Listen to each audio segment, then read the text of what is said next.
আমার বাস্তের ভবিষ্যৎ কিছু করার পাইলো না গো। বয়স কত?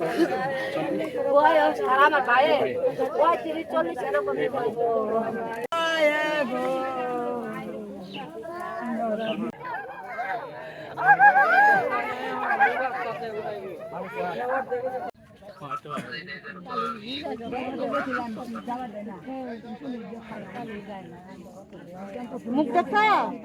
দুপুরবেলা জানতে পারলাম যে এখানে বিল্লাল হোসেন নামে একজনের মরদেহ মাটিতে পুঁতে রাখা হয়েছে। উনি গত 4 তারিখে নিখোঁজ হয়েছেন। আমাদের থানায় একটা অভিযোগ ছিল, আমরাও খোঁজাখুঁজি করছিলাম। ভিকটিমের যারা আত্মীয় স্বজন আপনজন, এই যে ওনার বোন এখানে আছেন, ওনারা খোঁজাখুঁজির প্রেক্ষিতে মূলত এটা পাওয়া গেছে এখানে মাটি চাপা দেওয়া অবস্থায়।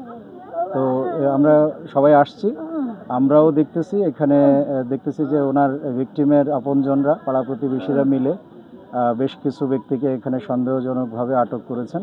আমরা সবাইকে থানায় নিয়ে গেছি। আমরা অত্যন্ত গুরুত্ব সহকারে এদের সবাইকে জিজ্ঞাসাবাদ করব এবং এই ঘটনায় যারা প্রকৃত অর্থে দোষী, যারা জড়িত, প্রত্যেকেই আমরা আইনের আওতায় নিয়ে আসব। বাত ব্যথা, প্যারালাইসিস কিংবা আর্থ্রাইটিস, আধুনিক প্রযুক্তি ও অভিজ্ঞ বিশেষজ্ঞদের সমন্বিত চিকিৎসার নির্ভরযোগ্য নাম ডিপিআরসি। আর এখন এখন বিকাল হয়ে গেছে, আশা করা যায় যে কালকে সকালবেলা পোস্টমর্টেম করা সম্ভব হবে। আমরা যত দ্রুত পারি ডাক্তারদেরকে রিকোয়েস্ট করে ওনাদের ভিকটিমের লোকজনকে তাদের কাছে ডেড বডিটা হস্তান্তর করব।